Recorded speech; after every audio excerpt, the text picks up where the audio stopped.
this week. I don't even know what to... I'll tell you what. I'll start with the worst thing that I read this week. Okay? Easily the worst thing I read this week. Yuna and the Haunted Hot Springs. Wow. So this did reveal some interesting things. I mean, nothing too crazy. Like, the main character ends up being one of the main 3 kingdoms somehow. And there's a lot of boobs involved here, okay? There's a lot. Like, I don't think I can even open a page here. We get another girl. Another girl's involved. The main character gets kidnapped by this lady right here. She is a like a Tengu. So you can kind of see it. Get this. She's in love with the main character. Wow. So yeah, that's going on. And then also we have what else even happens here?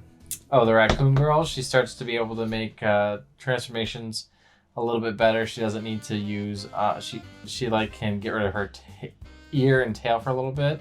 They do Christmas and Valentine's Day as well. And then we also figure out Yuna's past at the beginning of Volume 7. That was like a big thing. It's kind of like the fortune teller from the festival. So the fortune teller shows us what Yuna used to look like. The fortune teller also... right here, that's what she used to look like.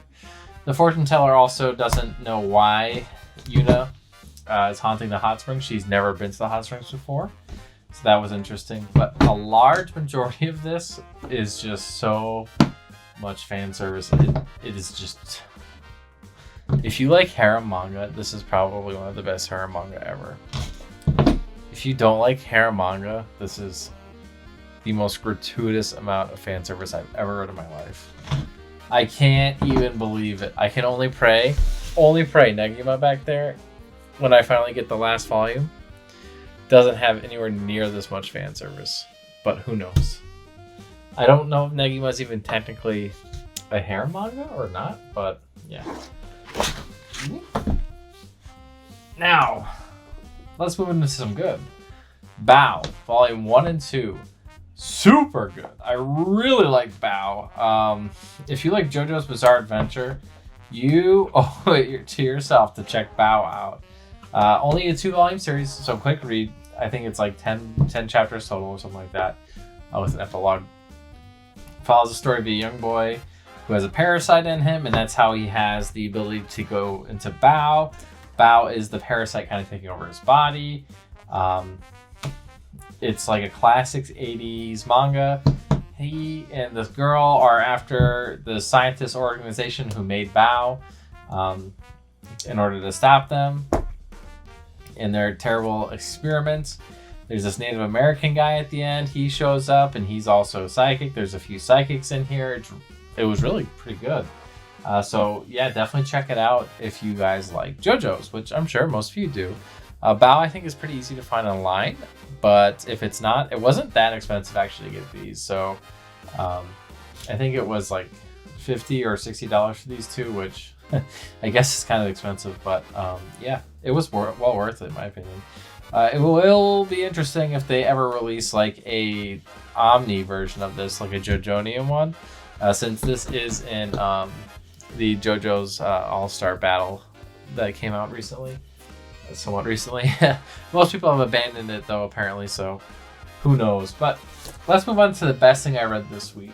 That is easily Fire Force, okay? In the world, this is not a game, okay? The fight, 2 men fight for pride in the world. That's it. Arthur versus Dragon. It's absolutely insane. It's everything you could ever want in a fight. I could not stop reading it. We have Death from Soul Eater. His mask shows up. We have the moon. The moon's in here. We have Fairy. Fairy, he sends the moon down to the earth like he is in some episode of Majora's Mask. We have the doppelganger starting to show up now again. And so we have the guy who beats up the kids. I think his name's like Corono. I think that's how you say it. And the way people imagine him is this really evil sadist guy. And he's like, how could people think this? All I do is bully children with my company's, best interest, or on my company's time. They approve it. So he's like, I'm just a noble wage slave. And I was like, oh my god. he's trying to justify bullying children and weaklings. I was like dying. We had this really crazy Goku knockoff picture, a ripoff or homage. And it's Goku kind of like wearing a Gohan. I don't even know how to describe this amalgamation of Dragon Ball Z characters here. So I thought that was really funny.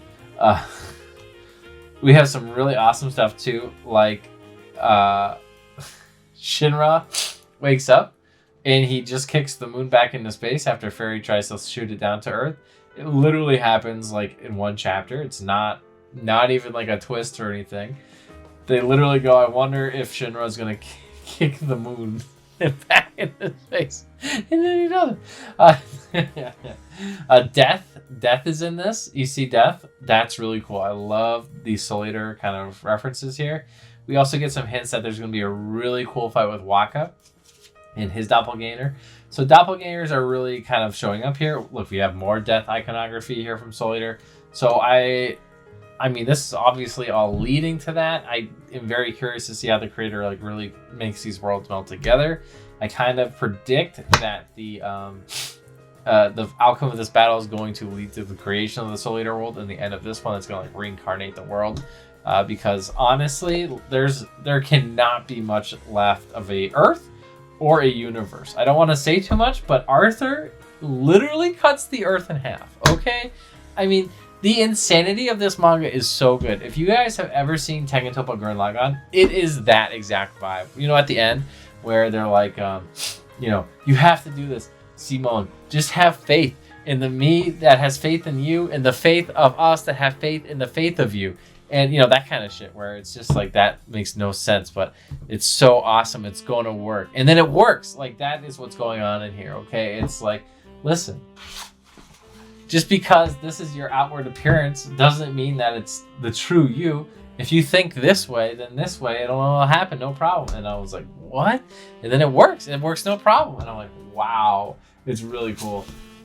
Sayonara Pumple, my dear Kramer 9 and 10. This was a really cool fight. I also like covers like this that are horizontal. There's not too many of them anymore. But yes, we have this girl going like this, right? She does that every time she gets a goal.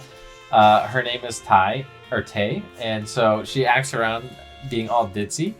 She's like, whoopsie doodle, I'm a nutso, and then like from American Dad, and then and then she like gets a goal. And then, obviously kind of loses it. They realize that, oh, she's not just a moron. This isn't just dumb luck. She's like legitimately the best at this game. Meanwhile, Akuna, is that her name? Let's see. It is Akane. She is like, making the ultimate chess match. The coach at the end even tells her like, you are a genius. And like this guy was also thought to be one of the biggest geniuses in Japan. We also have like a really cool switch out with Etchison. It gets to play. And of course you're thinking to yourself, come on now, man, manga boy. I'm not born yesterday. This isn't no Prince of Tennis. No, I swear to you, there's a character named Etchison. Sawa Etchison right here, okay? And she gets to play and she has to go against the ace. She's never played a day of soccer on the field in a real game. So that was pretty interesting ballsy play.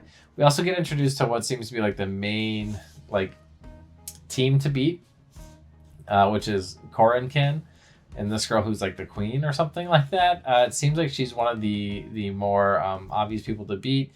I'm a real fan of this series, actually. I don't like soccer all that much, but I'm really into each fight, into each match. I think that they really put the stakes in quite well.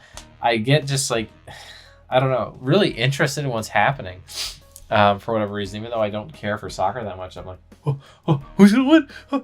And and so I thought like, I thought I knew the outcome of this match before it happened, but I didn't. I was wrong. It's hard for me to predict it because they do lose some matches and they do win some matches, and so it's hard for me to really know which is going to happen when. So that's really good. Speaking of really good, just like everything else really so far besides the first 3 volumes, Peach Boy Riverside. Oh my god, this is so good. Not as good as Fire Force, but come on. So we get a kind of a, what's the word on it? The Overlord gets destroyed by Frau. No big deal. And then that doesn't happen. All right, then he eats Frau. Okay, because no big deal. But then Sally, Sally does what Sally does. But then we also realize that he's reincarnated, okay? So the Overlord is now working with the Human Ogre Alliance team, but not our team. He's working with the other team that is working where it's mainly ogres trying to ally with humans. So, what's his name? Tenako or something like that? He's over here. He's the lightning ogre from earlier. And he is trying to, get people to kind of come back together. Obviously, Momo shows up and he is like the ogre killer, okay? He's like, kill all the ogres, screw them. And so he just wipes them all out and he's like, no chance. So that's that. But on top of that, after he tries to kill them all, Crow ends up being able to do some serious damage to him. Yuki also makes an appearance. I like Yuki. Okay, Yuki's great. One of my favorite characters in this whole show. But then we get into a flashback here, okay? Momoshiki. How did Momoshiki become Momoshiki? Turns out he was actually an ogre. A half ogre. And he inherited this power from his master, which they did allude at earlier. It shows that his master doesn't even know how he got this power, though. And he's like never killed anyone. He was super weak. And then all of a sudden he could just one-shot ogres with his sword.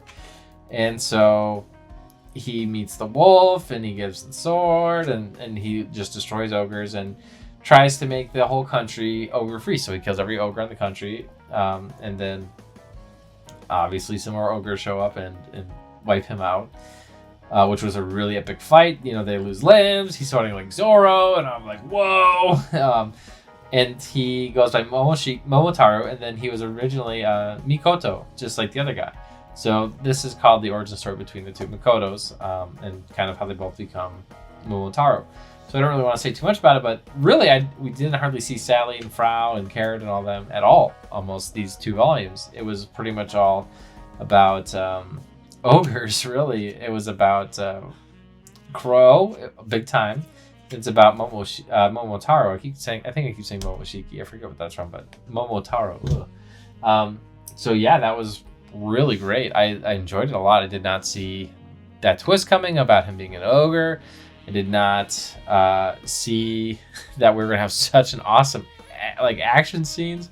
I don't know if the anime is ever going to continue on. I kind of hope it does because this series is really good. And I looked at the reviews on Goodreads. There's 4 other people who have rated this, and I'm like, that's wrong. That's just not right. It is so good. We also have Miss Nagataro, another series where I can't believe how good it's gotten. They go Nagataro. Ends up going to help out her senpai, do his judo. They help give each other cheers and what's the word for encouragement to win judo. They both, do their thing. And then also senpai gets a new underclassling, for the new year underling. What's the word for it? Classmate? I don't know. He gets a follower in the art club, and it's the cousin of the principal. So obviously she's literally her, which is really funny, but more of the story, which is good. And Nagataro and senpai end up kind of being a couple, which is really cool. They go to the zoo, they have a date, they almost kiss, and I'm like, wow, that's cool. And they have a little Dragon Ball Z joke right back here, which is pretty funny. To talk about season 2. So yeah, I think we're past season 2 at this point, but maybe I'm wrong. But I can't believe they went on a date. Now they're making each other lunches, and I'm like, whoa, this manga, volume 12, and they're dating, and woo. But they're not really dating. They're not you know, you're my boyfriend, girlfriend. They're going on dates with each other, but then in like awkward period when you're in like middle school and you don't really, you're like, nervous to call this person your girlfriend or boyfriend. It's like, do they really like me that like that? Even though we went on like 3 dates, you know. So that's kind of where they're at right now. But it's really good. I'm liking that a lot. But that's what I read this week. This was like a really amazing week. I can't even get over it. So this is like the second coming of Tengen Toppa Gurren Lagann, I swear. That's my favorite anime ever. I am going to have to watch Fire Force when season 3 comes out, because since season 3 started, like at the end of season 2, around like volume 18, it has been just like nonstop amazing, like constantly really, really good. Getting up to 18, you know, there's some hot spots, there's some low spots, but like past that, it is so good. I can't even fathom like what happened. Did somebody else start writing this series? It just takes a huge turn. It's amazing. So yeah, that's what I read this week. What did you read this week? Or is anyone else like getting these amazing Fire Force vibes? Or is it just me? Or is like no one else even reading it? Everyone's just waiting for season 3 to come out. Because Fire Force is so ridiculous. Season 3 cannot come out fast enough, I swear to you. Thank you so much for watching. We'll see you next time. Bye-bye.